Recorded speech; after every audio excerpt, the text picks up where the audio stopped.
রাসূলুল্লাহ সাল্লাল্লাহু আলাইহি সাল্লাম বলেন, মুরু আওলাদাকুম বিসসালাহ ওয়া হুম আবনাউ সাবঈ সিনিনা ওয়াদরিবুহুম আলাইহা ওয়া হুম আবনাউ আশরি সিনিনা। তোমাদের সন্তানের বয়স যখন 7 হয় তখন তাকে নামাজের আদেশ করো, যখন বয়স 10 হয় প্রয়োজনে তাকে মৃদু আঘাত করো। কত নাম্বার গেল? 17।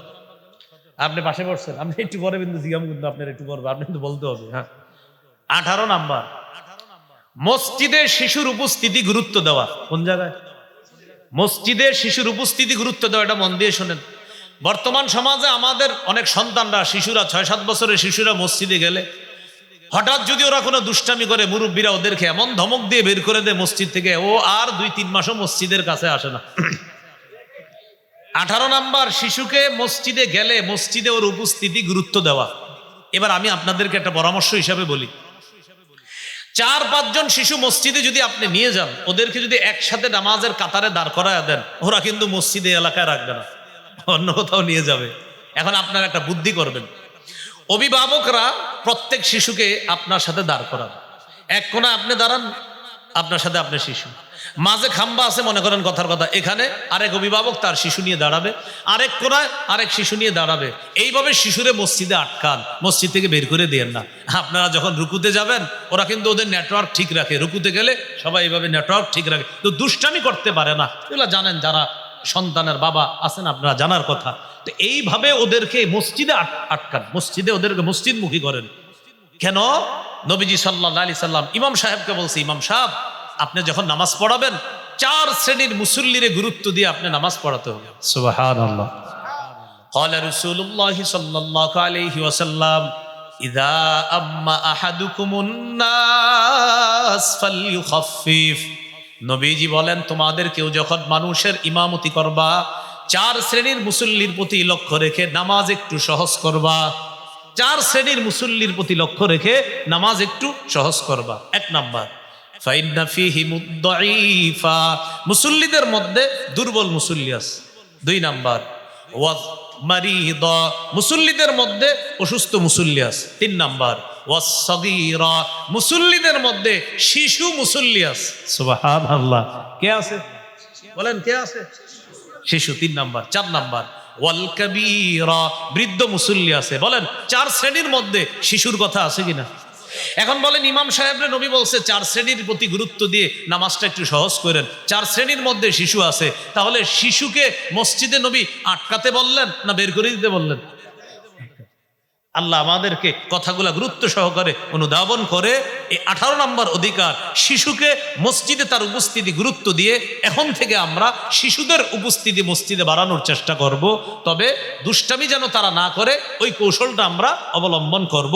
অভিভাবক পাশে থাকার চেষ্টা করব। আল্লাহ কথাগুলা মনে রাখার তৌফিক দান করেন। 19 নম্বর, শিশুকে কোরআন শিক্ষা দেওয়া। আজকে আপনারা যে মাহফিলটা করছেন, মাশাআল্লাহ, আল্লাহ আপনাদেরকে সওয়াব দান করেন, উভয় জগতে জাযায়ে খায়ের দান করেন। কিন্তু জানেন, আপনারা এরকম 100 মাহফিল করলে আল্লাহর কাছে যত পুরস্কার পাবেন, এর চেয়ে বেশি পুরস্কার পাবেন মসজিদের বক্তব্যগুলারে যদি জিন্দা করেন। মসজিদের কি জিন্দা করলে? সবাই জোরে বলেন, কি? আগে বাংলাদেশের মসজিদের বক্তব্যগুলাতে সকালবেলা 150-200 ছাত্রছাত্রী হইতো, কিন্তু এখন দেখেন মসজিদের মক্তবগুলাতে ওই পরিমাণ ছাত্রছাত্রী হয় না। সকালবেলা মাইক দিয়ে হুজুরে ঘোষণা করে, মক্তবের ছাত্রছাত্রীরা তোমরা মক্তবে চলে আসো, এইভাবে ঘোষণা করে। এই জন্য আজকের মাহফিলের আয়োজক যারা আছেন, নিঃসন্দেহে আপনারা এই মসজিদের সাথে সম্পৃক্ত আছেন। আপনারা এই এলাকার যত মসজিদ আছে, মসজিদের মক্তবের গুরুত্বগুলা বাড়ান। কেন? একজন আলেম, উনি আলেম হয় মাদ্রাসায় পড়ে, মাদ্রাসায় মক্তব আছে, তিনি মক্তবে পড়ে, তারপর হেফজখানায় পড়ে, তারপর মাওলানা হয়, মুফতি মুহাদ্দিস হয়। কিন্তু আপনার এলাকার যে মেয়েটা ডাক্তার হবে, আপনার এলাকার যে ছেলেটা ইঞ্জিনিয়ার হবে, ব্যারিস্টার হবে, পুলিশের বড় পদে যাবে, আর্মির বড় পদে যাবে, এই সন্তানটা বিশুদ্ধ কোরআন শিখবে মসজিদের মক্তব থেকে। এই জন্য মসজিদের মক্তব থেকে একজন আর্মি, একজন পুলিশ, একজন র্যাব, একজন ডাক্তার, ইঞ্জিনিয়ার, ব্যারিস্টার, একটা মেয়ে শিশু থাকা অবস্থায় তারা এই মসজিদ থেকে বিশুদ্ধভাবে যেন কোরআন শিখতে পারে, এটা আজকের মাহফিলের দায়িত্বশীল যারা আছেন আমি আপনাদেরকে বলবো, আল্লাহর হস্তে মুসলমানের সন্তানকে শৈশবে বিশুদ্ধ কোরআন শিক্ষা দেওয়ার ব্যাপকভাবে একটু চিন্তা করেন। বিশেষভাবে না, ব্যাপকভাবে। আবার বলছি, বিশেষভাবে না, ব্যাপকভাবে। ব্যাপক বলতে মানে সবাই বিশুদ্ধ কোরআন শিখবে, এটা ব্যাপকতা। আর বিশেষ চিন্তা করবেন যে এক শ্রেণীর মানুষ আলেম হবে, এটা বিশেষ চিন্তা। আর ব্যাপক চিন্তা, প্রত্যেকটা মুসলমানের সন্তান বিশুদ্ধ কোরআন শিখবে। মনে থাকবেন ইনশাল্লাহ। মঞ্চে ওলামায়ে হযরত আছেন, ইমাম সাহেবরা আছেন, আমি আপনাদেরকে হাত পা জোর করে আমি আপনাদেরকে পায়ে ধরে বলবো এরকম করেন। আপনারা এই মাহফিলে আমারে যত সহজে পেয়ে যাবেন, মক্তব করেন, ওই মক্তবের ছোট্ট কোথাও দাওয়াত দিয়েন, এর চেয়ে আরো সহজে পেয়ে যাবেন ইনশাল্লাহ। আপনারা মক্তব করেন, মসজিদের মক্তবগুলা জিন্দা করেন, ইনশাল্লাহ জিন্দা করেন। 7-8 জন 10-12 দিন দিয়ে শুরু করেন, ওদের সামনে আমারে নিয়ে আসেন, আমি ওদের সামনে কথা বলবো ইনশাল্লাহ। তো মসজিদের মক্তবগুলা আল্লাহর হস্তে আপনারা জিন্দা করেন, আল্লাহ তৌফিক দান করেন। তো বলছিলাম 19 নম্বর কোরআনের শিক্ষা, এটা শৈশব থেকে দেওয়া। কি শিখলাম ভাই? ব্যাপকভাবে আমরা চিন্তা করব।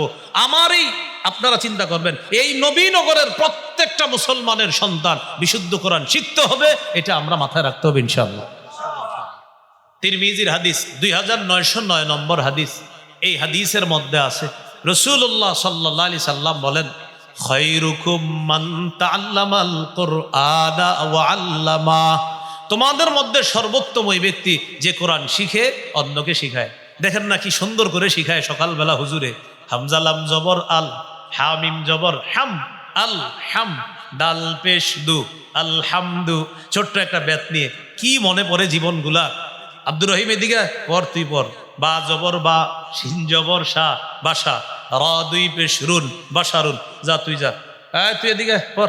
নুন জবর না, সদ জবর স, নাস, র জবর র, নাসর। নবীজি কি বলে জানেন? খায়রুকুম, খায়রুকুম। এই শোনো, এই যে পড়ছে আর যে পড়তেছে, যে পড়াইতেছে, আমি নবী এদেরকে তোমাদের মধ্যে সর্বোত্তম বলে ঘোষণা করলাম। এ হলো 19 নম্বর কোরআনের শিক্ষা দেওয়া। আল্লাহ আমাদেরকে গুরুত্ব অনুধাবন করার তৌফিক দান করেন। 20 নম্বর বড় আজীব কথা, সন্তানের সাথে খেলাধুলা করা। এখন তো বাবারা সন্তানের সাথে খেলাধুলা করেই না, কারণ বাবারা খুব ব্যস্ত। ওনারা বাসায় আসার পরও ব্যস্ত হয়ে যায়, কারণ পকেটে যেই 4 কোনার জিনিস আছে ওইটা নিয়ে বারান্দায় গিয়ে বসে যায়। উনি অনেক ব্যস্ত, প্রচুর ব্যস্ত, সন্তানের সাথে খেলে না। আমি আপনাদেরকে এখন একটা হাদিস শোনাবো, পৃথিবীর শ্রেষ্ঠ নানা, পৃথিবীর শ্রেষ্ঠ নাতির সাথে খেলার হাদিস শোনাবো এখন। পৃথিবীর শ্রেষ্ঠ নানা, শ্রেষ্ঠ নাতির সাথে। ইবনে মাজাহ 144 নম্বর হাদিস। সুবহানাল্লাহ। রাসূলুল্লাহ সাল্লাল্লাহু আলাইহি সাল্লাম বের হয়েছে, মদিনার গলি দিয়ে হাঁটতেছে, কয়েকজন সাহাবী আছে সাথে। আরেক সাহাবীর বাসায় নবীজির দাওয়াত দিছে, তো নবীজি সাহাবীদেরকে নিয়ে যাইতেছে ওই সাহাবীর বাসায়। ওয়া হুসাইনুন ইয়ালআবু ফিস সিক্কা। হঠাৎ দেখি কি নবীজির নাতি হযরত হুসাইন রাদিয়াল্লাহু তাআলা, ছোট মানুষ, তিনি মদিনার গলিতে খেলতেছে।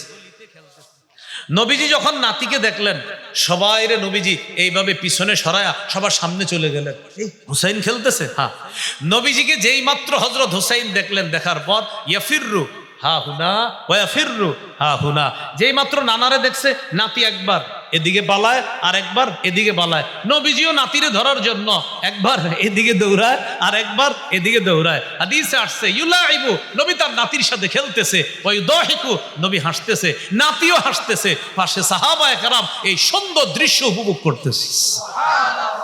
নাতি একবার এদিকে যায়, নানা আপনার ধরতে দিব না, আবার এদিকে যায়, নানা যেন ধরতে না পারে। নবীজিও নাতির সাথে এইভাবে দৌড়াইতেছে আর হাসতেছে, আর নবীজি খুব উপভোগ করতেছে। এক পর্যায়ে এক হাত রাখলেন থুতনির নিচে, আর এক হাত মাথার মাঝখানে রেখে বললেন, হুসাইনুন মিন্নি ও আনা মিন হুসাইন। হুসাইন আমার, আমি হুসাইনের। আহাব্বাল্লাহু মান আহাব্বা হুসাইনান। হুসাইনকে যে ভালোবাসলো, আল্লাহ তাকে ভালোবাসলো। কত গেল? 20। প্রিয় অভিভাবকরা, সন্তানরা একটু সময় দিন, ওদের সাথে একটু খেলাধুলা করেন। তখন কি হবে জানেন? 4-5 দিন যখন বাচ্চাগুলোর সাথে খেলবেন, ও আপনার জন্য অপেক্ষা করবে, বাবা কখন আসবে, বাবার সাথে খেলবো। এইভাবে আপনার জন্য অপেক্ষা করান, এটা শিখান। অন্যথায় ও কিন্তু এই জিনিসে আকৃষ্ট হয়ে যাবে, মত্ত হয়ে যাবে, আপনার অপেক্ষা আর করবে না, ও এটার অপেক্ষা করবে। আম্মু তাড়াতাড়ি কার্টুনটা ছাড়ো, না হয় খানা খাবো না। আল্লাহ আমাদের সকলকে কথাগুলো বোঝার তৌফিক দান করেন। কতগুলো? 20 নম্বর। 21 নম্বর, শিশু সন্তানকে ভালোবাসা।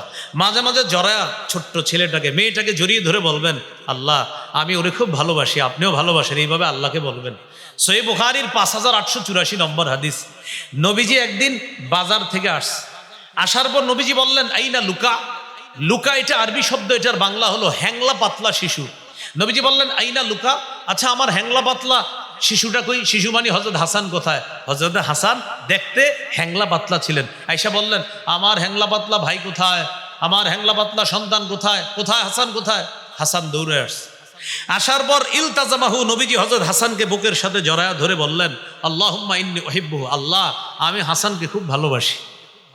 ফাআহিব্বা, আল্লাহ আপনিও আমার হাসানকে ভালোবাসেন। ওয়া আহিব্বা মাইয়ুহিব্বু, আল্লাহ আমার হাসানকে যে ভালোবাসবে আমি নবী আপনাকে বলে দিলাম আপনিও তাকে ভালোবাসেন। কত নাম্বার গেল? 21।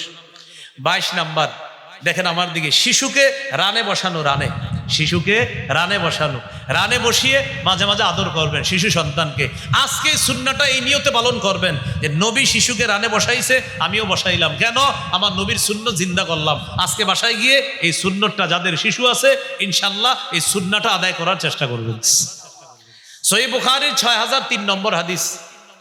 উসামা ইবনে যায়েদ রাদিয়াল্লাহু তাআলা আনহু বলেন, কানা রাসূলুল্লাহ সাল্লাল্লাহু আলাইহি ওয়াসাল্লাম ইয়াখুযুনি ওয়া ইউকঈদুনি আলা ফাখিজি ওয়া ইউকঈদুল হাসান আলা ফাখিজিহিল উখরা। উসামা ইবনে যায়েদ বলেন, আল্লাহ নবী আমাকে ধরে তার এক রানে বসাইতেন, হাসানকে আরেক রানে বসাইতেন। উসামা হলেন নবীজির ছেলের ঘরের নাতি, ছেলে মানে পালক পুত্র যায়েদ বিন হারেসা রাদিয়াল্লাহু তাআলা আনহুর সন্তান উসামা। তাহলে আপনারা বলেন তো, ছেলের ঘরের নাতির সম্পর্কে নবী কি হবে? দাদা। বলেন কি হবে? দাদা। তাহলে এক রানে দাদার নাতি, আরেক রানে হযরতে হাসানকে বসাইছে, তাহলে নানার নাতি। এবার একটু কল্পনায় আনেন, নবীজির এক রানে দাদার নাতি, আরেক রানে নানার নাতি। মানে আপনারা যারা দাদাও আছেন নানাও আছেন, কথার কথা, আপনি এই সুন্নাহটা পালন করেন যে আপনার ছোট্ট একজন নাতি আছে, তা আপনি দাদা, এই দাদার নাতিকে এক রানে বসান। আপনার মেয়ের ঘরের নাতি আছে, আপনার ওই মেয়ের ঘরের নাতিকে আরেক রানে বসান। একই ব্যক্তি নানা দাদা হিসাবে আল্লাহ রাসূলের সুন্নাহটা জিন্দা করেন। নবীজি দুই নাতিকে এইভাবে জড়ায়া ধরলেন। ধরার পর আল্লাহকে বললেন, আল্লাহুম্মা আরহামহুমা ফাইন্নী আরহামুহুমা। আল্লাহ উসামাকে আর হাসানকে আমি খুব মায়া করি, আল্লাহ আপনিও ওদের দুইজনকে মায়ার চাদরে আবদ্ধ করে নেন। কত নাম্বার গেল? 22। 23 নম্বর, শিশুকে স্নেহ করা। শুধু আপনার শিশু না, যার শিশু হোক প্রত্যেকের শিশুকে স্নেহ করবেন।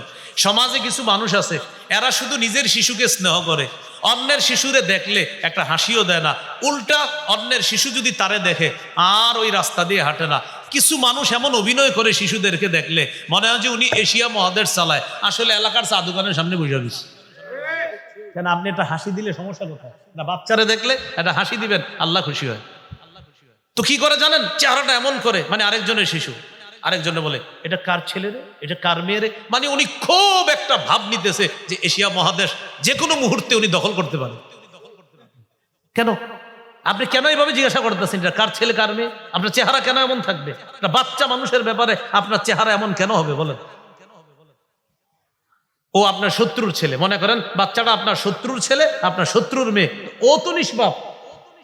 এইভাবে চেহারাটা খারাপ করে নবীজি বলে না, লাইসা মিন্না মান লাম ইয়ারহাম সগীরানা ওয়া লাম ইয়ারিফ শারাফা কাবীরিনা।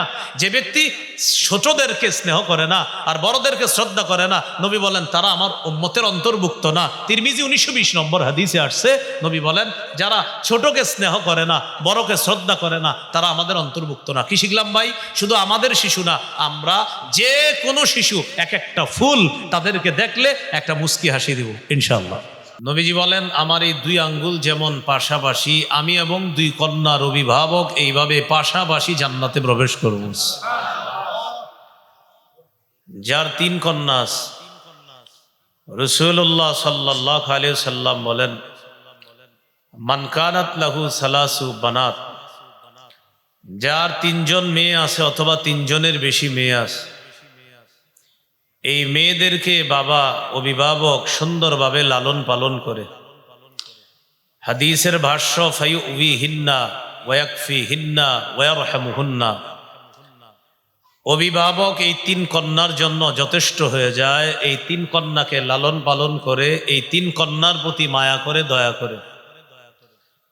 নবীজি বলেন ওয়াজাবাত লাহুল জান্নাহ আলবাত্তাতা, ওই 3 কন্যার অভিভাবকের জন্য অবধারিতভাবে জান্নাত ওয়াজিব হয়ে যায়। তাহলে কন্যা রহমত না চেহারা কালো হওয়া? রহমত।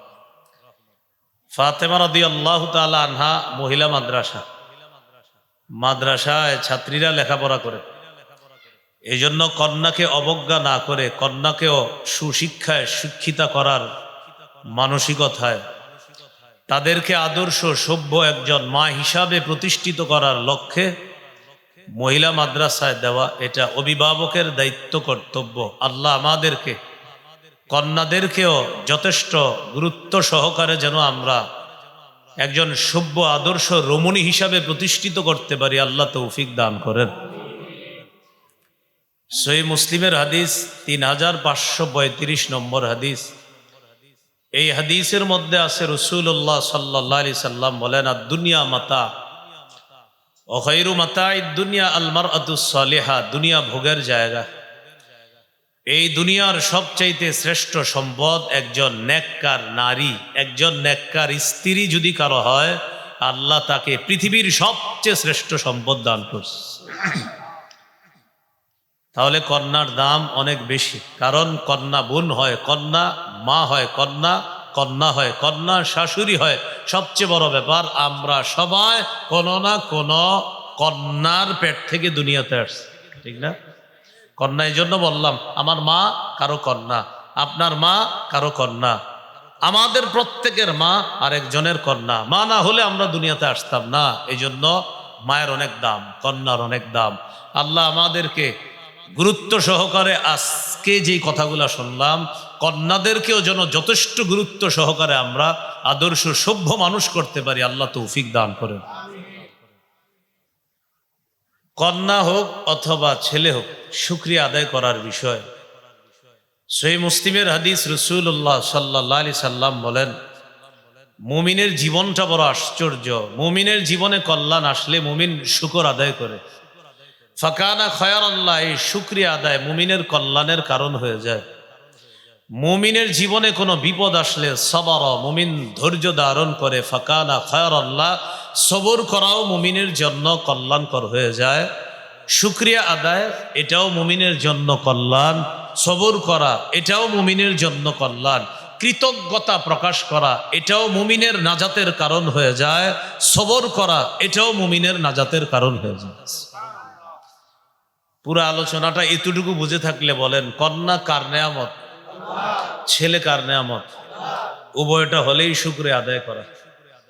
ছেলে মেয়ে দুনিয়াতে আসার পর প্রথম করণীয় তাদের কানে আজান দেওয়া।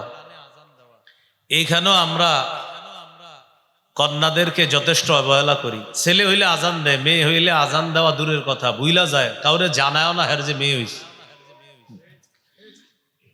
ছেলে হওয়ার আগেই পুরা ফেসবুকের মাধ্যমে সারা দুনিয়া জেনে ফেলে তার ছেলে হয়েছে। মেয়ে হওয়ার পর দিন কেটে যায়, বিকালে বন্ধুরা ফোন দিয়ে খোঁজ নেয়, কি খবর, আমাদের তো সুসংবাদ জানার কথা ছিল, কি অবস্থা, তোদের বাতিজি হয়েছে, তোকে বাতিজি হয়েছে, কখন আসছে দুনিয়াতে? সকাল 8টার দিকে। তো সকাল 8টায় দুনিয়াতে আমাদের ভাতিজি আসলো, তুই এখন বিকাল হয়ে গেল এখনো জানাইলি না? ব্যস্ততার কারণে জানাইতে মনে নাই। যদি ছেলে হইতো, যদি 8টায় দুনিয়াতে আসতো, 7টা 59 জানাই দিত আপনার। এগুলা না করা, ছেলে মেয়ে যে হোক তার কানে আজান দেওয়া।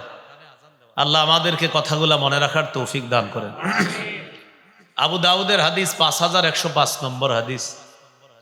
হাদিসের বর্ণনাকারী উবাইদুল্লাহ ইবনে আবি রাফি রাদিয়াল্লাহু তাআলা তিনি বলেন, রাআইতু রাসূলুল্লাহ সাল্লাল্লাহু আলাইহি ওয়াসাল্লাম আযানা ফি উযুনিল হাসান ইবনে আলী ইবনে আবি তালিব রাদিয়াল্লাহু আনহুমা হিনা ওয়ালাদাতু ফাতিমা রাদিয়াল্লাহু আনহা বিসসালাহ। যেদিন নবীজির নাতি হযরত হাসান দুনিয়াতে আসলেন, ফাতেমা রাদিয়াল্লাহু তাআলা আনহা যেদিন হযরত হাসানকে জন্ম দিলেন, সাহাবী বলেন আমি দেখলাম নামাজের যে আজান, নবীকে দেখলাম অবিকল নামাজের আজানের মতো হযরত হাসানের কানে আজান দিতে দেখলাম। এ হলো 1 নম্বর করণীয় সন্তান দুনিয়াতে আসার পর। 2 নম্বর করণীয় তাহনিক করা। তাহনিক মানে কোনো আল্লাহওয়ালা বুজুর্গের মুখ থেকে খেজুর চাবানো থুতু নিয়ে সন্তানের মুখে প্রথম খাদ্য হিসাবে দিবেন। সহিহ বুখারীর 3909 নম্বর হাদিস। এই হাদিসে আছে আব্দুল্লাহ ইবনে জুবায়ের রাদিয়াল্লাহু তাআলা, তিনি হলেন হিজরতকারী সাহাবীদের প্রথম সন্তান। মনে রাখবেন, যারা মক্কা থেকে হিজরত করে মদিনায় গিয়েছে, এই হিজরতকারী সাহাবীদের প্রথম যে সন্তান দুনিয়াতে আসছে তার নাম আব্দুল্লাহ ইবনে জুবায়ের। তিনি হলেন হযরত আসমা রাদিয়াল্লাহু তাআলা আনহার ছেলে। আবু বকর সিদ্দিক রাদিয়াল্লাহু তাআলা আনহুর মেয়ের ঘরের নাতি। তার মানে হযরত আবু বকর হলেন নানা, হযরত আসমা হলেন মা, আব্দুল্লাহ ইবনে জুবায়ের হলেন ছেলে, আর বাবার নাম হলো জুবায়ের। তাহলে বাবা জুবায়ের, মা হযরত আসমা, আর নানা হলেন আবু বকর সিদ্দিক রাদিয়াল্লাহু তাআলা। তো আসমা রাদিয়াল্লাহু তাআলা আনহা বলেন, আমার ছেলেটা দুনিয়াতে আসার পর নবীজির কাছে নিয়ে গেলাম। ওয়াদাতুহু ফি হাজরি, আল্লাহ রাসূলের কোলে রাখলাম। দা বিতামরা, নবীজি খেজুর আনলেন। ফামাদাগাহা, মাদাগা শব্দের অর্থ চাবানো, নবী খেজুর চাবাইলেন। ফাতাফালা ফি ফিহি, নবীজি খেজুর চাবানো থুতু আব্দুল্লাহর মুখে দিয়ে দিলেন। এখানে 2টা ফি বলছি, তাফালা ফি ফিহি। প্রথম ফি, এটা হলো ইংরেজিতে টু আছে না, to to going to, coming to আছে না, ওই টু ওইটা হলো ফির মতো আর কি আপনার। তো ইংরেজি যারা বুঝেন তারা বুঝার কথা। প্রথম ফি। দ্বিতীয় ফি মানে মুখ, মানে প্রথম ফি এটা হলো আপনার, এটাকে বলা হয় হরফুল জার। কি বলা হয়? হরফুল জার মানে হলো যেই হরফটা পরের যেই শব্দটা আসবে তাকে জের দিবে। তো প্রথম ফি এটা একটা হরফ, পরের ফি মানে মুখ। সুবহানাল্লাহ। তাহলে একটা হলো হরফ, একটা হলো অক্ষর, আর একটা হলো শব্দ। তো প্রথম ফি এটা হলো অক্ষর, পরের ফি এটা হলো শব্দ। নবীজি আব্দুল্লাহর মুখে থুতু দিয়ে দিলেন। তো এই থুতু যখন তার পেটে গেছে, আসমা রাদিয়াল্লাহু তাআলা আনহা বলেন, ফাকানা আউওয়ালা শাইইন দাখালা বাতনা আবদিল্লাহ রিকু রাসূলিল্লাহ সাল্লাল্লাহু আলাইহি ওয়াসাল্লাম। আমার ছেলে আব্দুল্লাহর পেটে দুনিয়ার কোনো খাদ্য প্রথম যায় নাই, আল্লাহর রসুলের মুখের থুতু মুবারক আমার সন্তানের পেটে খাদ্য হিসাবে প্রথম খাদ্য গেছে। ওয়াহান্নাকাহু বিতামরা, নবীজি একটু খেজুর আব্দুল্লাহর মুখের ভিতরে তালুতে লাগায় দিয়েছে। এটাকে বলে তাহনিক। কি বলে? তাহনিক। 3 নম্বর, আমরা যারা নবজাতককে দেখতে যাব, মামা, চাচা, খালা, খালু, ফুফা, ফুফু, আমরা তার জন্য বরকতের দোয়া করব। আবু দাউদের হাদিস 5106 নম্বর হাদিস, খুব মন দিয়ে শুনবেন। এই হাদিসের মধ্যে আছে আয়েশা রাদিয়াল্লাহু তাআলা আনহার বর্ণনা। তিনি বলেন, কানা রাসূলুল্লাহ সাল্লাল্লাহু আলাইহি ওয়াসাল্লাম ইউতা বিসসিবিয়ান ফায়াদউ লাহুম বিল বারাকাহ। রাসূলুল্লাহ সাল্লাল্লাহু আলাইহি সাল্লামের কাছে শিশুদেরকে আনা হতো, নবী তাদের জন্য বরকতের দোয়া করতেন। আমরাও যে কোনো শিশুকে দেখতে যাইলে, ছেলে হোক মেয়ে হোক, তার জন্য বরকতের দোয়া করব। আল্লাহ তৌফিক দান করেন। 4 নাম্বার, শিশু কান্না করলে তার কান্না থামায়া দেওয়া। মা ডেক ধুইতে গেছে, মা নামাজে দাঁড়াইছে, মা রান্নার কাজে আছে, আপনি বাবা ঘরে আছেন, শিশু কান্না করা শুরু করছে, তাড়াতাড়ি গিয়ে ওরে কোলে নিয়ে ওর কান্না থামান। মা যদি নামাজের মধ্যে থাকে, বাসায় যদি তখন কেউ না থাকে, মা লম্বা কেরাতের পরিবর্তে সংক্ষিপ্ত কেরাত দিয়ে নামাজ শেষ করে শিশুকে কোলে নিয়ে তার কান্না থামাতে হবে। ইসলাম শিশুর অধিকার এইভাবে রক্ষা করতে বলছে।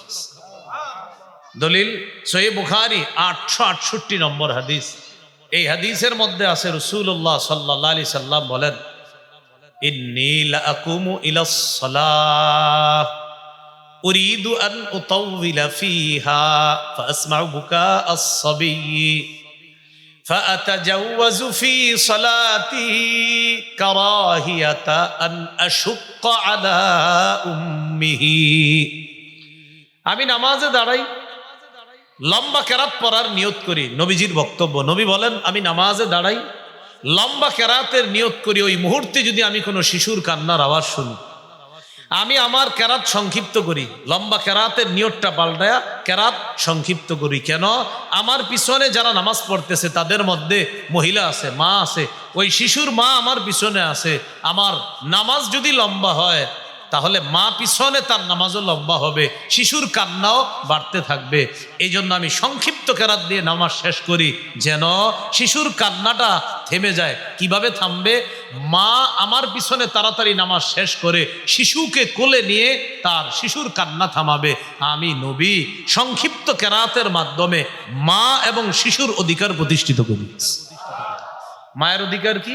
মা যেন কষ্ট না পায়, এটা মায়ের অধিকার। শিশুর অধিকার কি? শিশুটা বেশি কানলে ওর কষ্ট হবে, এটা তার অধিকার। এ হলো 4 নাম্বার। 5 নাম্বার, আকিকা করা। রাসূলুল্লাহ সাল্লাল্লাহু আলাইহি সাল্লাম বলেন, ইন্নাল ইয়াহুদা তাউক্কু আনিল গুলাম ওয়ালা তাউক্কু আনিল জারিয়া। ইয়াহুদিরা ছেলের আকিকা করত, মেয়ের আকিকা করত না। ফাউক্কু আনিল গুলামি শাতাইন ওয়া আনিল জারিয়াতি শাতান।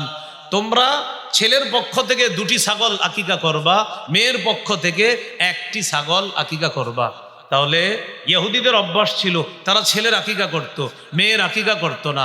আমাদেরকে নবী বললেন, তোমরা ছেলের পক্ষ থেকে 2টি, মেয়ের পক্ষ থেকে 1টি পশু আকিকা করবা। মাসালা হলো, কারো যদি সামর্থ্য কম থাকে, ছেলের পক্ষ থেকে 1টি পশু আকিকা করলেও সুন্নাহ আদায় হয়ে যাবে ইনশাআল্লাহ, যদি সামর্থ্য কম থাকে। কত গেল? 5। 6 নাম্বার, শিশুর সুন্দর নাম রাখা। এটা গুরুত্ব দিবেন, সুন্দর নাম রাখা। আবু দাউদের 4949 নম্বর হাদিস, قال رسول الله صلى الله عليه وسلم أحب الأسماء إلى الله عبد الله وعبد الرحمن। রাসূলুল্লাহ সাল্লাল্লাহু আলাইহি সাল্লাম বলেন, আল্লাহর কাছে সর্বাধিক পছন্দনীয় নাম হলো আব্দুল্লাহ, আব্দুর রহমান। হাদিসে আসছে, সাহাবা একরাম নবীকে জিজ্ঞাসা করলেন, হুজুর, সন্তানের জন্য মা বাবার অন্যতম করণীয় কি, আমাদেরকে একটু বলেন তো। নবীজি বললেন, আইয়ুহসিনা ইসমা ওয়া ইউহসিনা আদাবা। মা বাবার জন্য কর্তব্য হলো সন্তানের সুন্দর নাম রাখা, আর সন্তানকে আদর্শ সভ্য মানুষ করার জন্য সুন্দর শিষ্টাচার শিক্ষা দেওয়া। এটা মা বাবার দায়িত্ব, কর্তব্য। কয় নাম্বার গেল? 6। 7 নাম্বার, শিশুকে মাঝে মাঝে সুন্দর সুন্দর নামে ডাক দিয়া ওরে একটু খুশি করার চেষ্টা করা। মনটা খারাপ, এমন কিছু বলবেন যেন ও হাসি দেয়, ওর মনটা যেন খুশি হয়ে যায়, এমন কিছু সুন্দর সুন্দর নাম ধরে তাকে ডাকা। উপনাম হতে পারে। আগে মুসলমানের মাঝে উপনামের চর্চা ছিল। উপনাম কি জানেন? আবু তাহের, আবুল কাসেম, আবু উমায়ের, এগুলাকে বলে উপনাম। এখন আমাদের মধ্যে আর এই সমস্ত চর্চা হয় না। আবু দাউদের হাদিস 4969 নম্বর হাদিস। এই হাদিসের মধ্যে আছে, আনাস রাদিয়াল্লাহু তাআলা আনহুর ছোট ভাই ছিল, তার একটা পাখি ছিল। পাখি, হযরত আনাসের ভাইয়ের এই পাখিটা মারা গেছে। নবীজি তাদের বাসায় আসছে। আসার পর দেখলেন হযরত আনাস রাদিয়াল্লাহু তাআলা আনহুর ছোট ভাইয়ের মনটা খারাপ। নবীজি বললেন, ওর কি হইছে? ঘরের সদস্যরা জবাব দিলেন, হুজুর, মাতা নুগরহু, তার পাখিটা মারা গেছে। রাসূলুল্লাহ সাল্লাল্লাহু আলাইহি সাল্লাম তখন তাকে বললেন, ইয়া আবা উমাইর মা ফাআলান নুগাইর। যারা আরবি বুঝেন তারা এই বাক্যের হাকিকত বুঝার কথা। নবীজি মিলায়া 2টা বাক্য বলছে, ইয়া আবা উমাইর মা ফাআলান নুগাইর। নবীজি বললেন, ও আবু উমাইর, ওই ছোট্ট মানুষটাকে বললেন, ছোট্ট পাখিটা কি করলো? নবীজি তারে বলতেছে, ছোট্ট পাখিটা কি করলো? মারা গেল না। আহা, কি করলো পাখিটা? নবীজি তারে বলতেছে। এখন দেখেন, ছন্দের মতো 2টি বাক্য মিলায় বললেন, ইয়া আবা উমাইর মা ফাআলান নুগাইর। এইভাবে বাক্য 2টা নবীজি সুন্দরভাবে মিলিয়ে বলার কারণে পাখি হারিয়ে যে তার মন খারাপ ছিল, সাথে সাথে ওর মন উৎফুল্ল হয়ে গেছে। আল্লাহ রসুল তারে খুশি করে দিচ্ছে। এগুলো 7 নাম্বার। 8 নাম্বার দেখেন, শিশু সন্তানকে যখন হাঁটা শিখাবেন, হাঁটা শিখানোর সময় যেন ওর হাঁটুতে কষ্ট না পায়। এখন তো সবার পাকার ঘর, এই পাকার ঘরে হাঁটা শিখতে গিয়ে যেন শিশু কষ্ট না পায়। মন দিয়ে শুনেন, দেখেন কি বিখ্যাত হাদিস, আবু দাউদের 1109 নম্বর হাদিস। খতবানা রাসূলুল্লাহ সাল্লাল্লাহু আলাইহি ওয়াসাল্লাম, নবীজি মসজিদের মধ্যে খুতবা দিতেছে। ফাআকবালাল হাসান ওয়াল হুসাইন রাদিয়াল্লাহু তাআলা আনহুমা, নবীজি মসজিদে জুমার খুতবা দিতেছে, হাসান হুসাইন রাদিয়াল্লাহু আনহুমা মসজিদে প্রবেশ করছে। খুতবা অবস্থায় নবীজি তাকায়া দেখে নাতি দুইজন, ইয়াসুরানি ওয়া ইয়াকুমান, বারবার হাসান হুসাইন মাটিতে পড়ে যায়, আবার দাঁড়ায়, আবার পড়ে যায়, আবার দাঁড়ায়। নবীজি খুতবা বন্ধ করে দিলেন, খুতবা বন্ধ করে মিম্বর থেকে নামলেন। আখাদাহুমা, নাতি দুইজনকে কোলে নিলেন। কথাটা মাথায় আনেন, জুমার খুতবা, পৃথিবীর শ্রেষ্ঠ খতিব তার খুতবা বন্ধ করে নাতি দুইজনকে কোলে নিলেন। নেওয়ার পর ফাসাইদা বিহিমাল মিম্বার, নবী দুই নাতিকে নিয়ে মিম্বরে গেলেন। এরপর বাকি খুতবা শেষ করছে। কি শিখাইলেন? হাদিসের শেষে নবী বলেন, লাম আসবির, আমি সহ্য করতে পারি নাই। ওরা মসজিদে ঢুইকা বারবার পড়ে যাচ্ছে, আবার দাঁড়াইতেছিল, ওদের কষ্ট হচ্ছিল, আমি সহ্য করতে পারতেছিলাম না। খুতবা বন্ধ করে ওদেরকে আমি কোলে নিয়ে মিম্বরে গিয়ে আমি ওদেরকে কষ্ট দেওয়া থেকে হেফাজত করে ওদের অধিকার প্রতিষ্ঠিত করছি। কি শিখলাম ভাই? শিশু হাঁটা শেখানোর সময় ওর যেন পায়ে বেশি কষ্ট না পায়। 9 নাম্বার, শিশুর জামার কালারের ক্ষেত্রে সচেতন হওয়া, বিশেষ করে ছেলে শিশু, ওদের জামার কালার যেন আজাইরা কালার না হয়। মেয়েদের কালারে ছাড় আছে, ছেলেদের যেন আন্দাজি মার্কা কালার না হয়। হ্যাঁ, নাসাইর হাদিস 5316 নম্বর হাদিস। আব্দুল্লাহ ইবনে আমর রাদিয়াল্লাহু তাআলা আনহুমার বর্ণনা, তিনি বলেন, রাআহু রাসূলুল্লাহ সাল্লাল্লাহু আলাইহি ওয়াসাল্লাম আলাইহি সাওবানি মুআসফারান। রাসূলুল্লাহ সাল্লাল্লাহু আলাইহি সাল্লাম তার সাহাবী আব্দুল্লাহ ইবনে আমরকে দেখলেন, তার শরীরে দুটি কুসুম রঙের জামা। ফাকালা রাসূলুল্লাহ সাল্লাল্লাহু আলাইহি ওয়াসাল্লাম হাদিহি সিয়াবুল কুফফারি ফালা তালবাসহা। আব্দুল্লাহ, এগুলা কি জামা পরছো? এগুলা কাফেরদের পোশাক, না আর পরবা না, এগুলা খুলে ফেলো, এই জামা আর পরিধান করবা না। ভাই, একজন পুরুষের গায়ে নবী দেখলেন কুসুম রঙের জামা, নবী বললেন, এগুলো কি পরছো তুমি, খোলো, এগুলা আর পরবা না। তাহলে ছেলেদের ক্ষেত্রে একটু সচেতন হওয়া। কত গেল? 9। 10 নম্বরটা আপনারা আমার সাথে একটু কষ্ট করে বলতে হবে। বলবেন? বলেন। শৈশব থেকে এমন পোশাকে অভ্যস্ত করা, যে পোশাক সতর ঢেকে রাখে। এই কথাটা গুরুত্ব দিবেন। শিশুর সতরের কি মাসালা? ওর তো কোনো গুনাহ নাই, কিন্তু ওরে ছোটবেলা থেকে শিখাবেন। ও যখন হাঁটু ঢাইকা প্যান্ট পরা শিখবে, মাশাল্লাহ, আল্লাহ চাইলেও যখন লম্বা হবে ওর প্যান্টটা ছোট হবে। দেখবেন শিশুর প্যান্ট যখন ছোট হয় ও প্যান্ট খালি টানতে থাকে হাঁটু ঢাকার জন্য। কেন? এতদিন ওর হাঁটু ঢাকা ছিল, হঠাৎ ওর হাঁটু ঢাকা নাই, এজন্য খালি প্যান্ট টানে। আপনি শুকরিয়া আদায় করবেন যে আমাদের রব আপনার সন্তানের মস্তিষ্কে অসাধারণ একটা বিষয় আল্লাহ তাআলা ফিট করে দিয়েছে, যে ওর মস্তিষ্কে বসে গিয়েছে যে আমি মুসলমানের সন্তান, মুসলমান, আমার হাঁটুটা ঢাকা রাখতে হয়। ওর মস্তিষ্কে আল্লাহ এটা ঢুকাই দিয়েছে। এই জন্য শৈশব থেকে এটা প্র্যাকটিস করা। সূরা আরাফের 26 নম্বর আয়াতে আল্লাহ বলেন, ইয়া বানি আদম কদ আনজালনা আলাইকুম লিবাসা ইউয়ারি সাওআতিকুম ওয়ারিশা। হে আদম সন্তান, আমি তোমাদেরকে এমন পোশাক দিলাম যে পোশাক তোমাদের লজ্জাস্থান ঢেকে রাখে, যে পোশাক সৌন্দর্যতার কারণ। ওয়ালিবাসুত তাকওয়া যালিকা খাইর। আল্লাহ বলেন তাকওয়ার পোশাক সর্বোত্তম পোশাক। আল্লাহ আমাদেরকে কথাটা গুরুত্ব সহকারে নেওয়ার তৌফিক দান করেন। 11 নাম্বার, সাদা পোশাকে অভ্যস্ত করা। সাদা পোশাক সর্বোত্তম পোশাক। অন্য কালার পরা যাবে, বাকি সাদা কালার সর্বোত্তম কালার। আবু দাউদের হাদিস 4061 নম্বর হাদিস। এই হাদিসের মধ্যে আছে, ক্বালা রাসূলুল্লাহ সাল্লাল্লাহু আলাইহি ওয়াসাল্লাম ইলবাসু মিন সিয়াবিকুমুল বায়াস ফাইন্নাহা খায়রু সিয়াবিকুম। রাসূলুল্লাহ সাল্লাল্লাহু আলাইহি সাল্লাম বলেন, তোমরা তোমাদের পোশাকের মধ্য থেকে সাদা পোশাক পরো। কেন? সাদা পোশাক সর্বোত্তম পোশাক। ওয়াকাফিনু ফিহা মাউতাকুম, তোমাদের মধ্যে যারা মারা যায় তাদেরকে সাদা পোশাকে কাফন দিবা। কি শিখলাম? জীবিতরা সাদা পোশাক পরবা, মৃতদেরকেও সাদা পোশাক পরাবা। এখান থেকে একটা শিক্ষা আছে, আমরা যারা জীবিত আছি সাদা পোশাকের দিকে মাঝে মাঝে তাকাইবেন আর চিন্তা করবেন, আমি যদি একটু পরে মারা যাই, ঠিক কিছুক্ষণ পরে আমার স্বজনরা আমারে এই সাদা পোশাকেই কবরে রেখে আসবে। এটা যেন আপনাকে মৃত্যুর কথা স্মরণ করায়। এগুলো 11 নাম্বার। 12 নাম্বার গুরুত্বপূর্ণ অংশ। 12 নাম্বার, শিশুকে এমন পোশাকে অভ্যস্ত না করা যে পোশাক থেকে অহংকারের গন্ধ বের হয়।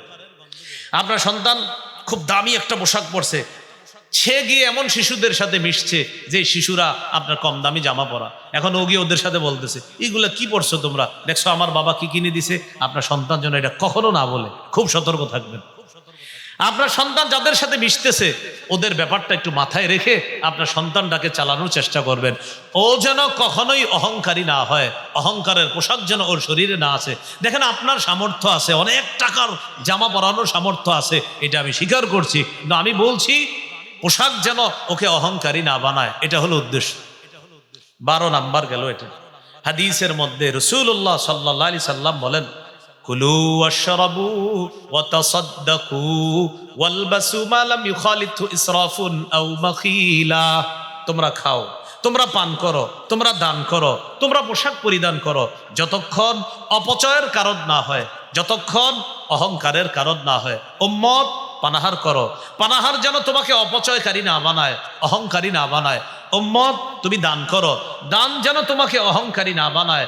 উম্মত তুমি পোশাক পরিধান করো, শোনো, পোশাক যেন তোমাদেরকে অহংকারী না বানায়, অপচয়কারী না বানায়। আমাদের নবীর এই উপদেশটা গুরুত্ব সহকারে নিয়ে বাস্তব জীবনে আমলে আনার তৌফিক দান করে। কত গেল? 12। সংখ্যাগুলো একটু গণনা রেখেন, মাঝে যদি আমি উলট পালট করে ফেলি নিয়ে আসবেন। কত গেল? 12। 13 নম্বর, এটা একটু বলতে হবে কষ্ট করে আমার সাথে বলেন। ছেলে শিশুকে রেশম থেকে দূরে রাখা, স্বর্ণ থেকে দূরে রাখা। কাকে? ছেলে শিশুকে রেশম থেকে দূরে রাখা, স্বর্ণ থেকে দূরে রাখা। ক্বালা রাসূলুল্লাহ সাল্লাল্লাহু আলাইহি ওয়াসাল্লাম ওয়াহিল্লাত যাহাবু ওয়াল হারিরু লিউনাসি উম্মতি ওয়া হুররিমা আলা যুকুরিহা। আলী সাল্লাম বলেন, আমার উম্মতের মেয়েদের জন্য রেশম হালাল, স্বর্ণ হালাল। আমার উম্মতের ছেলেদের জন্য রেশম হারাম, স্বর্ণ হারাম। আমার উম্মতের ছেলেদের জন্য রেশম হারাম, স্বর্ণ হারাম। তাহলে শৈশব থেকে ওরে এগুলা থেকে দূরে রাখা। 14 নাম্বার, সব কিছু ডান দিক থেকে করার শিক্ষা দেওয়া। সহিহ বুখারীর 168 নম্বর হাদিস, এই হাদিসের মধ্যে আছে, কানা রাসূলুল্লাহ সাল্লাল্লাহু আলাইহি ওয়াসাল্লাম ইউজিবুহু তায়াম্মুনু ফিত তানাউলি ওয়াত তারাজ্জুলি ওয়া তুহুরিহি ওয়া ফি শানিহি কুল্লি। নবীজি জুতা পরা, মাথা আশ্রানো, পবিত্রতা অর্জন করা, এমনকি সব কিছু তিনি ডান দিক থেকে করা পছন্দ করতেন। সন্তানকে কিছু দিবেন, ও বাম হাত দিলে আপনি মাথা নাড়ায় বলবেন, এবার ওরা ডান হাত শিখাবেন এইভাবে। এরপরে দিতে দিতে একদিন ও আপনারে বাম হাত দিয়ে ও নিজেই মাথা নাড়াবে, একদিন এমন করবে, ডান হাত দিবে এইভাবে। শুকরিয়া আদায় করবেন যে আমার সন্তানের মস্তিষ্কে আল্লাহ ডান আর বামের গুরুত্বটা আল্লাহ, পার্থক্যটা আল্লাহ ওর মস্তিষ্কে বসায় দিচ্ছে। এইভাবে ওরা ডানের গুরুত্ব শিক্ষা দেওয়া। কত গেল? 14। 15 নাম্বার, আল্লাহ আকবার পড়েন। কেন আল্লাহ আকবার বললাম? আমাদের নবী আমাদেরকে জুতা পরাও শিখিয়ে দিচ্ছে। সুবহানাল্লাহ। 15 নাম্বার, শিশুকে জুতা পরানো শিখানো। قال رسول الله صلى الله عليه وسلم لا تمشي في نعل واحد। রাসূলুল্লাহ সাল্লাল্লাহু আলাইহি সাল্লাম বলেন, এক পায়ে জুতা পরিধান করবা না। বুখারীর বর্ণনা লিউনিলহুমা জামিআ আও লিহফিহিমা জামিআ, হয়তো 2 পায়ে জুতা রাখবা, না হয় 2 পা খোলা রাখবা। শিশুকে যদি এক পায়ে জুতা পরান আর এক পা খালি রাখেন, বারবার উপরে যাবে, অ্যাক্সিডেন্টের সম্ভাবনা আছে। নবী বলেন হয়তো 2 পা খোলা রাখবা, না হয় 2 পায়ে জুতা পরিধান করবা, এক পায়ে জুতা পরিধান করবা না। এই গেল 15। 16 নাম্বার, শিশুকে তাওহীদ শিক্ষা দেওয়া। কি শিক্ষা দেওয়া? আমাদের দেশে এখন শিরিকের রমরমা ব্যবসা। কিসের? শিরিকের। সামান্য কিছু মানুষ শিরিকের অনুসারী আমাদের দেশে, সামান্য কিছু মানুষ প্রকৃত শিরিকের অনুসারী, কিন্তু 90 ভাগের বেশি মুসলমান জনসংখ্যার মধ্য থেকেও শিরিকের অনুসারীদের সাথে এমনভাবে মিশে যায়, মিশে গিয়ে এমনভাবে তাদের সাথে একত্বতা পোষণ করে যে কে মুসলমান আর কেউ মুসলিম এটা পার্থক্য করা কষ্টকর হয়ে যায়। মুসলমান গর্তে গিয়ে যদি ইমান ঠিক রাখতে হয় সেখানে চলে যান, গর্তের মধ্যে ঢুকে ইমান ঠিক রাখেন, তাও ইমানটা বিসর্জন দিয়েন না। মনে রাখবেন, বলেন আমার সাথে সবাই, উদার হওয়া ভালো, তবে উদারতার নামে আদর্শ বিসর্জন দেওয়া ভয়ঙ্কর খারাপ। কি বললাম? উদার হওয়া ভালো, উদারতার নামে আদর্শ বিসর্জন দেওয়া এটা ভয়ঙ্কর খারাপ। আদর্শ বিসর্জন দেওয়া যাবে না। আদর্শের উপর অটল থেকে চেষ্টা করে যাওয়া। 100 বছরও যদি লাগে ইসলাম প্রতিষ্ঠিত হওয়ার জন্য 100 বছরই চেষ্টা চালাবেন, কিন্তু আদর্শ বিসর্জন দেওয়া যাবে না। আপনার সন্তানকে ওসিয়ত করে যাবেন, আমি ইসলাম কায়েমের চেষ্টা করেছি, পারি নাই, তুমি চেষ্টা করবা, তুমি তোমার সন্তানকে ওসিয়ত করবা, তুমি তোমার সন্তানকে ওসিয়ত করবা, এইভাবে যতদিন লাগুক, কিন্তু আদর্শ বিসর্জন দেওয়া যাবে না। কেন? মুসলমানদের দুনিয়াতে হারানোর কিছু নাই, মুসলমান চেষ্টা করবে। দুনিয়াতে আল্লাহ দিলে আলহামদুলিল্লাহ, নাও যদি দেয় সবর করা, কারণ আখেরাতে নিশ্চিত এটার প্রতিদান আল্লাহ দান করবে। এজন্য মুসলমান দুনিয়াতে চেষ্টা করবে এই নিয়তে, দিলে আলহামদুলিল্লাহ, না দিলেও আমি আল্লাহর কাছে পেয়ে যাব। তাই মুসলমানের এখানে হারানোর কিছু নাই, তবে ঈমান হারিয়ে গেলে বড় মুশকিল হয়ে যাবে। আল্লাহ আমাদেরকে হেফাজত করেন। 16 নম্বর তাওহীদ শিক্ষা দেওয়া। বলেন আমার সাথে, আল্লাহ এক। আল্লাহ অমুখাপেক্ষী, তিনি সন্তান জন্ম দেন না, জন্ম নেন না, তার সমকক্ষ কেউ নেই। আল্লাহ ছাড়া যাদের উপাসনা করা হয় তারা খেজুরের বিচির উপরের চামড়াটা, এই চামড়ারও মালিক না, ক্ষমতা রাখে না। আবার বলেন, আল্লাহ ছাড়া যাদের উপাসনা করা হয় তারা খেজুরের বিচির উপরের চামড়ারও মালিক না। দলিল 22 পারা 15 নম্বর পৃষ্ঠা, সূরা ফাতির 13-14 নম্বর আয়াত। কত নম্বর আয়াত? সূরা ফাতিরের 13-14 আয়াতে আল্লাহ বলেছেন, জালিকুমুল্লাহ, তিনি আল্লাহ, রব্বুকুম, তোমাদের রব, লাহুল মুলকু, রাজত্ব তার, ওয়াল্লাযীনা তাদউনা মিন দুনিহি, আল্লাহ ছাড়া তোমরা যাদেরকে ডাকো, যাদের ইবাদত করো, মা ইয়ামলিকুনা মিন কিতমির, তারা খেজুরের বিচির উপরের চামড়ারও ক্ষমতা রাখে না। খেজুরের বিচির উপরের চামড়াটা অনেক ভারী, একদম পাতলা। এই কিতমির কোরআনের সূরা ফাতিরের 13-14 নম্বর আয়াত, 22 পারা 15 নম্বর পৃষ্ঠা যে আসছে, মায়াম লিকুনা মিন কিতমির। এই কিতমির অর্থ হলো খেজুরের বিচির উপরের যে পাতলা চামড়া, এই চামড়ারও মালিক না আল্লাহ ছাড়া মানুষ যাদের উপাসনা করে। তো যারা এতটুকুরও ক্ষমতা রাখে না তাদের প্রশংসা করার কি আছে? হ্যাঁ, আপনারা ভয় পাচ্ছেন, কি আছে? এই যে ভয় পাইতেছেন না, এটাও কোরআনে আছে। এই যে আপনারা চুপচাপ রয়েছেন না, এটাও কোরআনে আছে। সূরা আনকাবুত 16-17 নম্বর আয়াত, 20 নম্বর পারা 17 নম্বর পৃষ্ঠা আল্লাহ তাআলা বলেন, ইব্রাহিম নবী তার জাতিকে বলছে, ইন্নামা তা'বুদুনা মিন দুনিল্লাহি আওসানা, তোমরা আল্লাহ ছাড়া কিছু প্রতিমা পূজা করছো, তাখলুকুনা ইফকার, কিছু মিথ্যা রচনা করছো। কি রচনা? মিথ্যা। প্রতিমা পূজা করে আর মিথ্যা রচনা করে, বলে যে এই প্রতিমার এই উপকার, ওই প্রতিমার এই উপকার। যারা তাদের উপাসনা করে এটা তাদের ধর্মীয় ব্যাপার, কিন্তু কোনো মুসলমানও যদি গিয়ে বলে হ্যাঁ এই প্রতিমা এই উপকার করে, ওই উপকার করে, আল্লাহ কি বললেন কোরআনে? অতাখলুকুনা ইফকা, বা একটা আল্লাহ ছাড়া অন্যান্য দেবদেবীর পূজা করো, প্রতিমার পূজা করো, আবার কিছু মিথ্যা রচনাও করো। তো যারা মিথ্যা রচনা করে এটা তাদের ধর্মীয় ব্যাপার, কিন্তু কোনো মুসলমান এই মিথ্যা সায় দেয় কিভাবে? একটু আগে আপনারাও চুপচাপ সায় দিয়েছেন,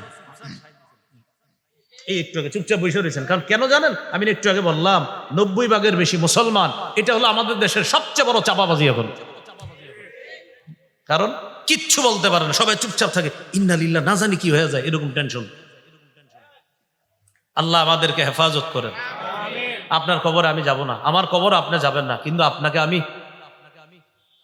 আবদার করে যাচ্ছি, আল্লাহর হস্তে ইমানটা ঠিক রেখেন। দরজা বন্ধ করে ঘরে বসে থাকেন। যদি বলেন হুজুর ঘরেও ইমান হরণ করতে একদল মানুষ এসে আমার জ্বালায়, ঘরের ভিতরে আন্ডারগ্রাউন্ড বানান, ওখানে লুকাইয়া থাকেন, ইমান দিয়ে দিয়েন না, ইমান দিয়ে দিয়েন না, সত্যি করে বলছি, ইমান দিয়ে দিয়েন না, বিপদে পড়ে যাবেন। আল্লাহ হেফাজত করেন। 16 নম্বর, সন্তানকে তাওহীদ শিক্ষা দেওয়া।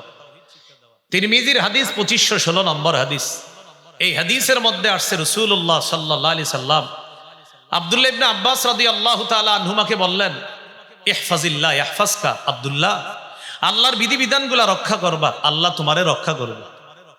ইহফাজিল্লাহ তাজিদহু তুজাহাকা, তুমি সদা সর্বদা আল্লাহকে স্মরণে রাখবা, বিপদে আপদে আল্লাহকে কাছে পাইবা।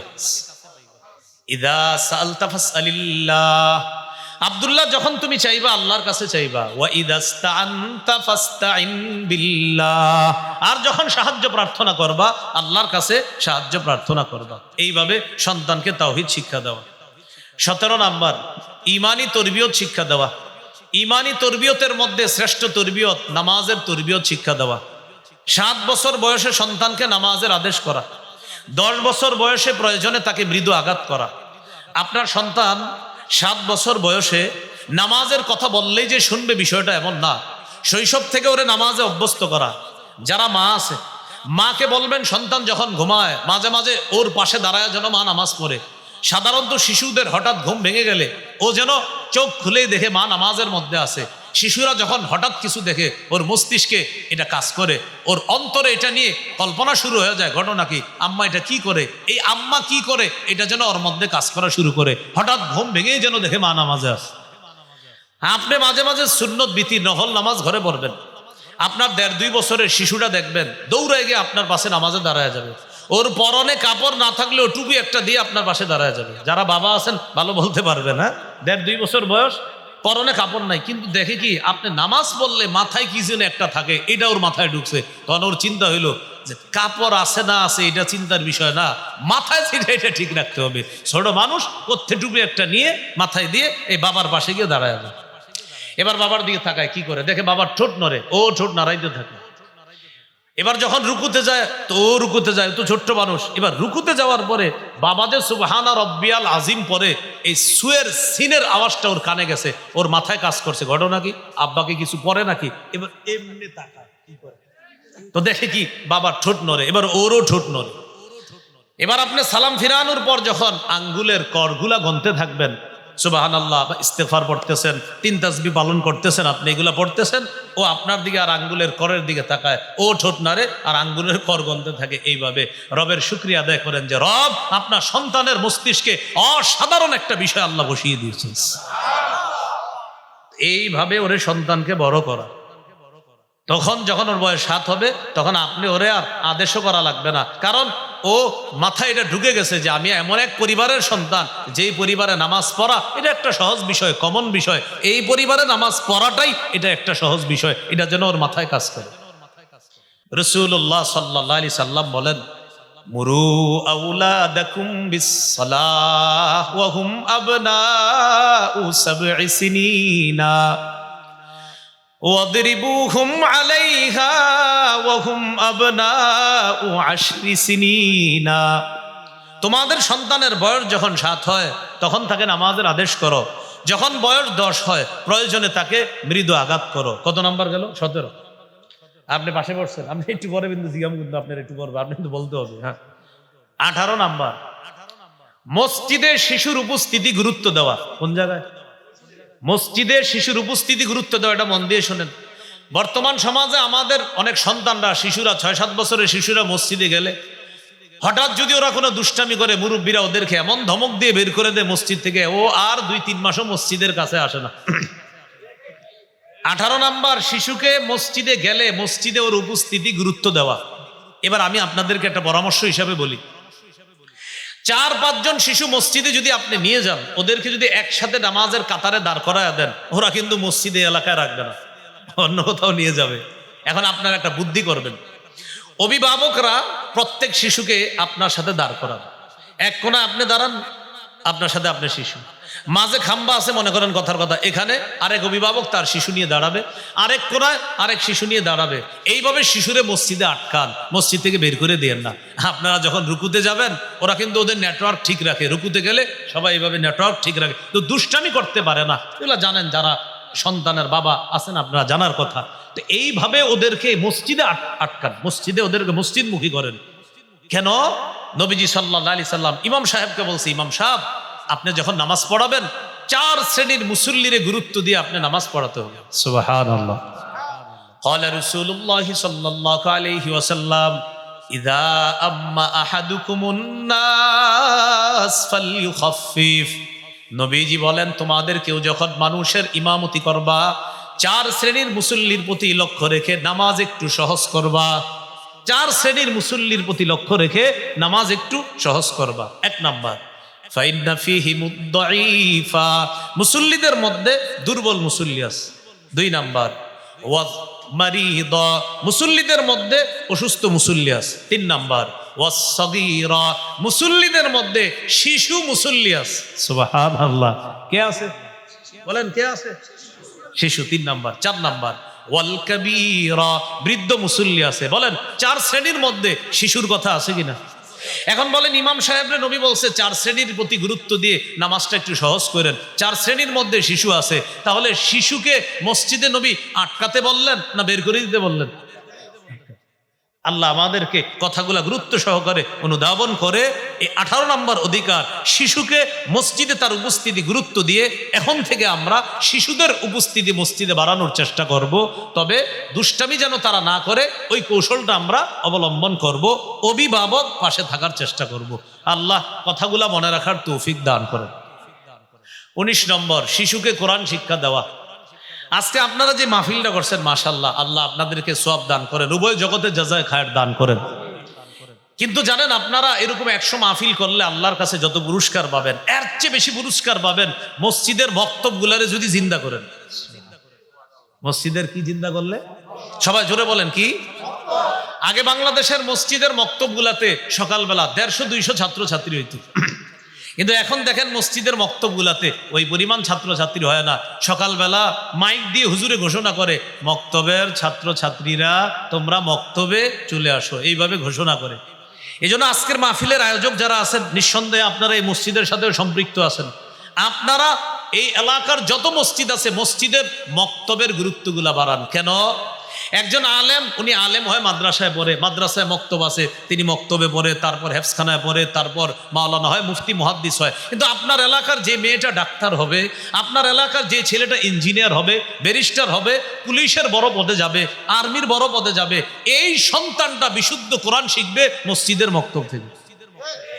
এই জন্য মসজিদের মক্তব থেকে একজন আর্মি, একজন পুলিশ, একজন র্যাব, একজন ডাক্তার, ইঞ্জিনিয়ার, ব্যারিস্টার, একটা মেয়ে শিশু থাকা অবস্থায় তারা এই মসজিদ থেকে বিশুদ্ধভাবে যেন কোরআন শিখতে পারে, এটা আজকের মাহফিলের দায়িত্বশীল যারা আছেন আমি আপনাদেরকে বলবো, আল্লাহর হস্তে মুসলমানের সন্তানকে শৈশবে বিশুদ্ধ কোরআন শিক্ষা দেওয়ার ব্যাপকভাবে একটু চিন্তা করেন। বিশেষভাবে না, ব্যাপকভাবে। আবার বলছি, বিশেষভাবে না, ব্যাপকভাবে।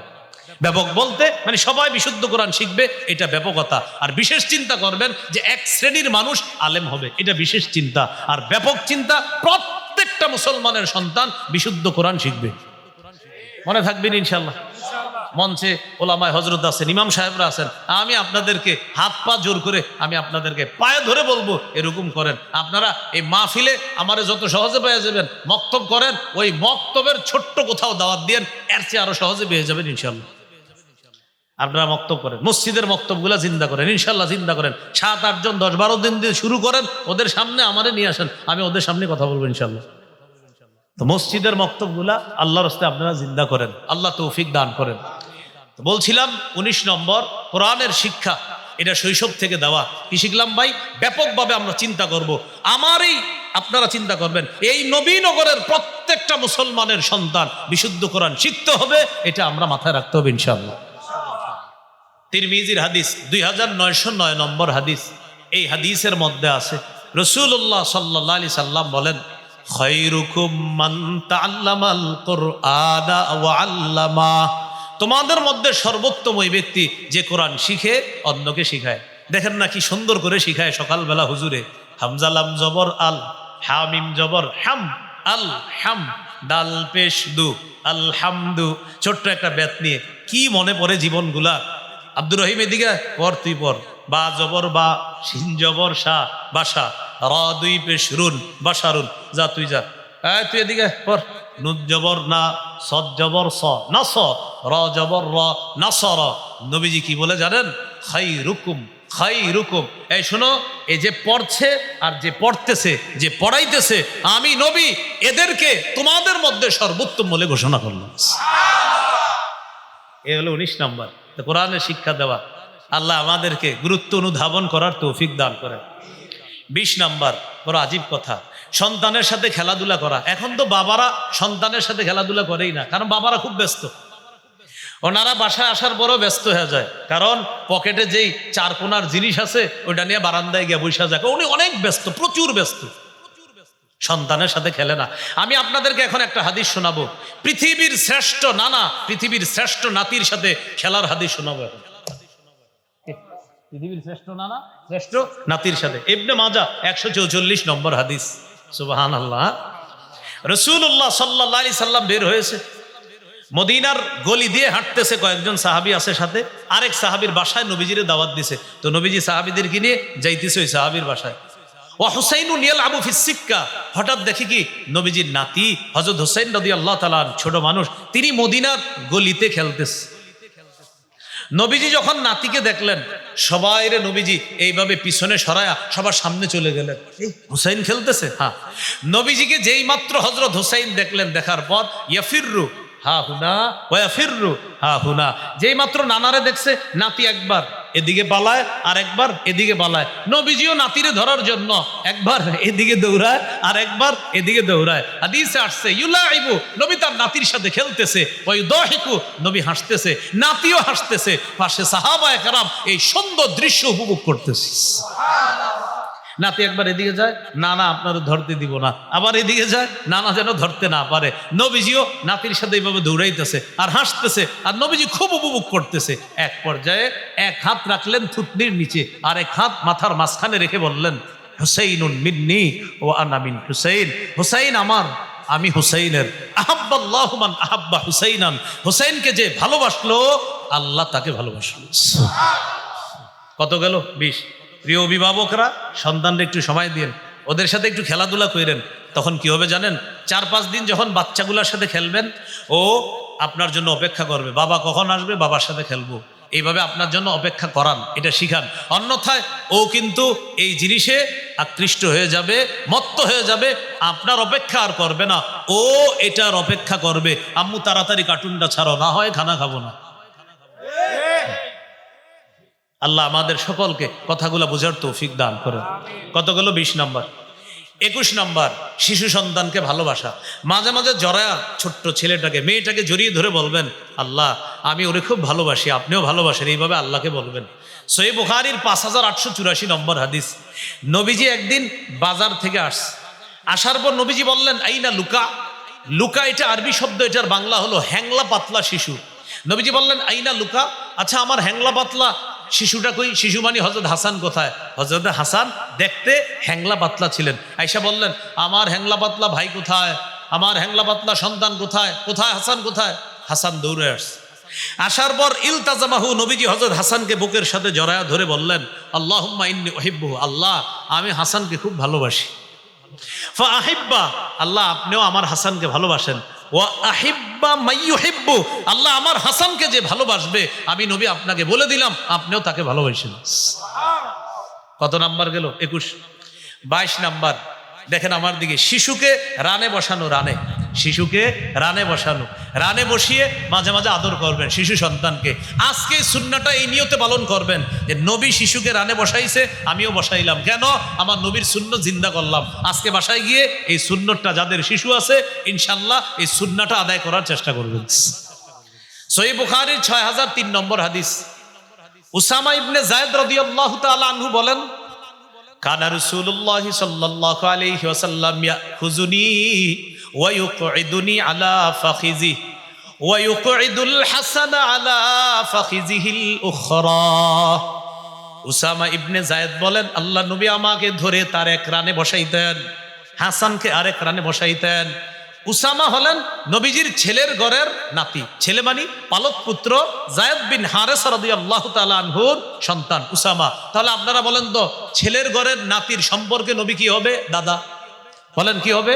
দাদা। তাহলে এক রানে দাদার নাতি, আরেক রানে হজরতে হাসানকে বসাইছে, তাহলে নানার নাতি। এবার একটু কল্পনায় আনেন, নবীজির এক রানে দাদার নাতি, আরেক রানে নানার নাতি। মানে আপনারা যারা দাদাও আছেন নানাও আছেন, কথার কথা, আপনি এই সুন্নাহটা পালন করেন যে আপনার ছোট্ট একজন নাতি আছে, তা আপনি দাদা, এই দাদার নাতিকে এক রানে বসান।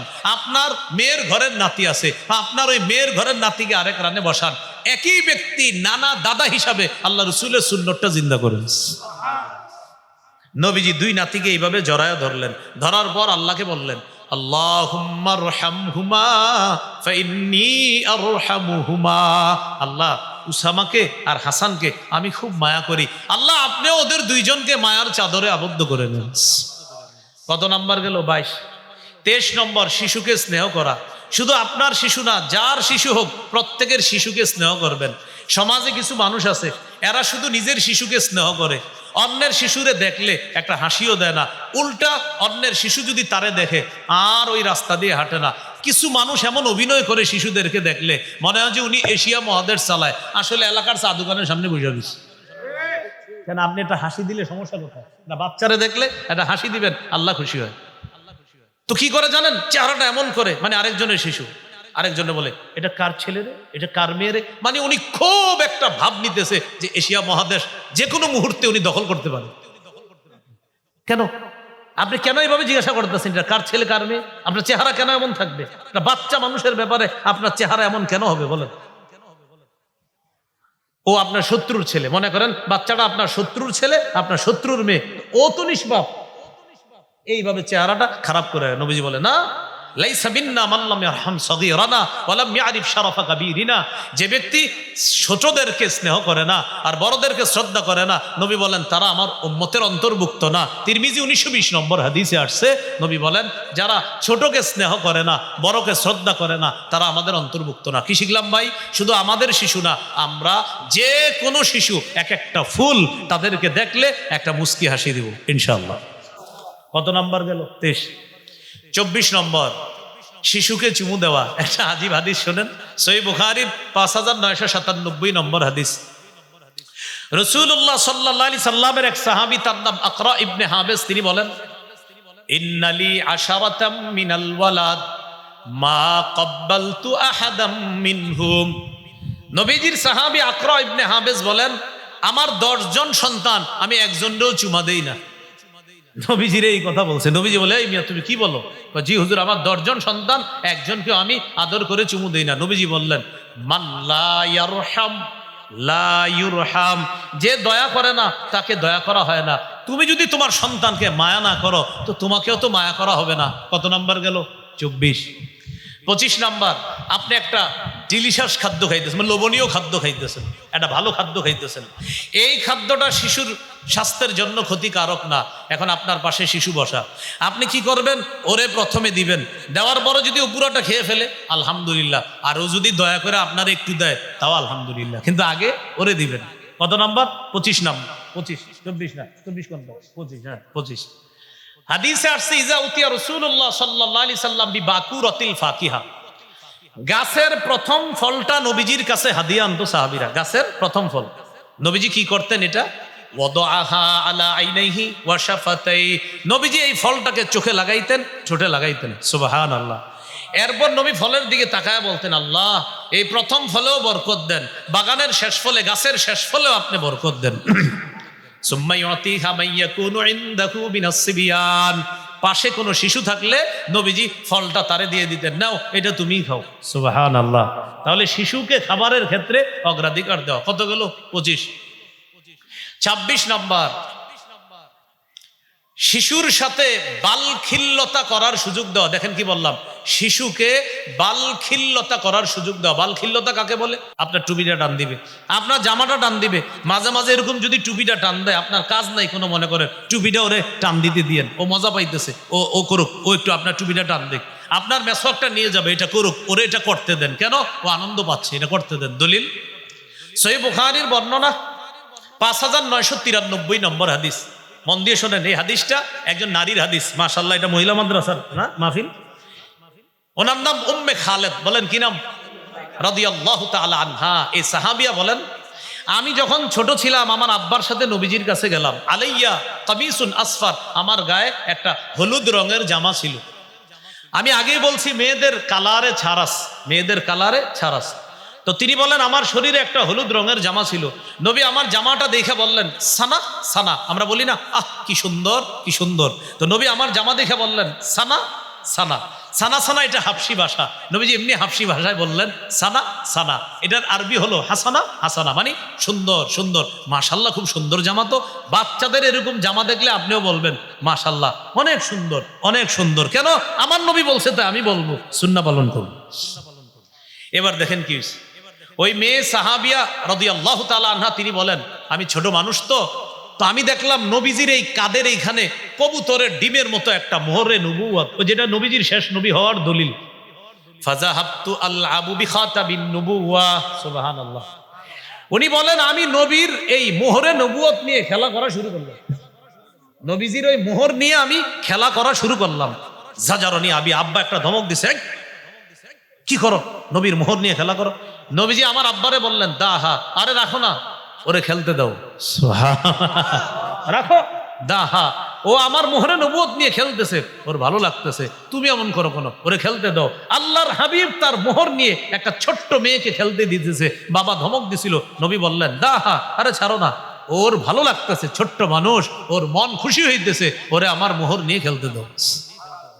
অভিভাবক আপনাদেরকে হাতে পায়ে ধরে বলছি, ওই চার কোণার জিনিসটা এটা শিশুদের থেকে দূরে রাখা ওদেরকে একটু সময় দেন, ওদের সাথে একটু খেলাধুলা করেন, ওদেরকে বালখিল্যতা করার সুযোগ দেন। আপনার মেসওয়াকটা ধরবে, আপনার দাড়ি ধরবে, আপনার টুপি ধরবে, আপনার জামাটা ধরবে, মাঝে মাঝে আপনার জামা ধরে পিছন দিয়ে টান দিবে, এগুলো ওরে সুযোগ দেন। এইভাবে সন্তানকে সময় দেওয়ার চেষ্টা করেন, আল্লাহ তৌফিক দান করেন। কত গেল? 26। 27 নাম্বার, শিশুকে বলেন, বলেন এটা শিশুকে ভুলেও, আবার বলেন ভুলেও শিশুর সাথে মিথ্যা বলা যাবে না। শিশুর সাথে কখনো মিথ্যা কথা বললেন না। একবার যদি ওর মাথায় ঢুকে ও সারা জীবনই মিথ্যা কথা বলল, ওরে মিথ্যা কথা বললেন না। আবু দাউদের হাদিস 4991 নম্বর হাদিস, এই হাদিসে আসছে আব্দুল্লাহ ইবনে আমির রাদিয়াল্লাহু তাআলা আনহু বলেন আমি আমার বাসায়, নবীজিও আমাদের বাসায়, আমার আম্মা আমারে ডাক দিছে, আব্দুল্লাহ এদিকে আসো তো বাবা, তাল উতিকা, আব্বু এদিকে আসো তোমাকে কিছু দিব। আমাদের বাংলাদেশি ভাষায় বলি বাবা এদিকে আসো তোমারে মজা দিব, আম্মু এদিকে আসো মজা দিব। আসার পর দেন নাই, এই যে দেন নাই মিথ্যা কথা, এই কাজ ভুলেও করেন না। এবার দেখেন ঘটনা কি ঘটে হাদিসে। মা বললেন বাবা এদিকে আসো, ও অতিকা আমি তোমারে কিছু দিব। নবীজি ওই পাশ থেকে আওয়াজ শুনে ফেলছে, নবীজি বললেন এই মা আরত্তি আন্তু অতিহি, আচ্ছা তুমি তোমার ছেলেরে আসলে কিছু দিবা, কি দেওয়ার ইচ্ছা করছো বলো তো? ওই মহিলা বললেন অতিহি তামার, হুজুর তাকে আমি খেজুর দিব। নবীজি বললেন আসলে খেজুর দিবা তো? বললেন জি হুজুর আসলে খেজুর দিব।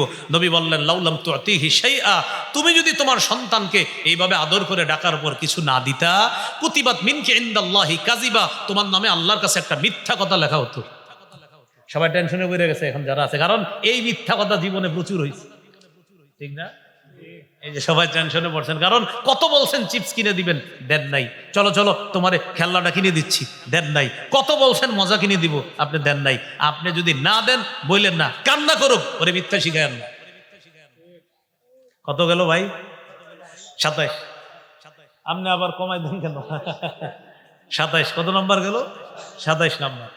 28 নাম্বার বলেন খেলায় মগ্ন, বলেন শিশুকে হঠাৎ বাধা না দেওয়া।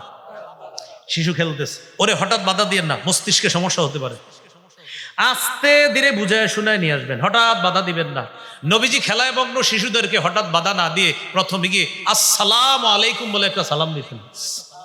আসসালামু আলাইকুম, কি অবস্থা? শিশুদেরকে নবীজি একটা সালাম দিন। চিন্তা করে একটু মাথায় আনেন, আল্লাহ নবী খেলায় মগ্ন শিশুদেরকে কিছু বলার জন্য যদি যাইতেন, প্রথমে নবীজি খুব ধীরস্থিরভাবে শান্তভাবে শিশুদের দিকে তাকায়া আসসালামু আলাইকুম একটা সালাম দিতেন। সালাম দেওয়ার পর শিশুরা বুঝতেন নবীজি সালাম দিছে, আর শিশুরাও নবীজির দেখলে খুব খুশি হইতো। এই জন্য তারাও অপেক্ষা থাকতো, দেখি কি বলে। দেখেন এই যে ওরা অপেক্ষা হয়ে গেছে, ওরা প্রস্তুত হয়ে গেছে, এবার নবীর কথা ওরা নিবে। বুঝাইতে চাইলাম হঠাৎ বাধা না দাও। সহিহ মুসলিমের বর্ণনা 6272 নম্বর হাদিস। এই হাদিসের নাম্বারটা আপনাদের পকেটের উস্তাদ অনুযায়ী মুসলিম শরীফের নাম্বারটা বললাম, আপনাদের পকেটে একটা ওস্তাদ আছে, ওই অনুযায়ী অনেকে আবার মিলায় চা দোকানে চিপা চুপা যে এদিকে হাদিসটা মিলে কিনা, ওই পকেটে যেটা আছে। যদিও এটা না বললে আমার সমস্যা ছিল না, এটা কিন্তু আন্তর্জাতিকভাবে ফলো করা হয় না, এটা শুধু বাংলাদেশে ফলো করা হয়, এই জন্য আপনাদেরকে বলে দিলাম। হ্যাঁ, এই হাদিসের মধ্যে আছে, আনাস রাদিয়াল্লাহু তাআলা আনহু বলেন, নবীজি একদিন আমার একটা কাজে পাঠাইছে। পাঠানোর পর আমি বাহিরে এসে দেখি পোলাপান খেলতেছে, ওদের সাথে আমিও শুরু করে দিলাম খেলা। নবীজি আমারে খুঁজতে খুঁজতে বেরিয়েছে, কোথায় গেল এটা, ছোট মানুষ হয়তো জানাস। নবীজি আইসা দেখে কি আনা আল্লাহ আবু মাল গিলমান, ছোট্ট ছোট্ট মানুষগুলোর সাথে আমিও খেলতেছি।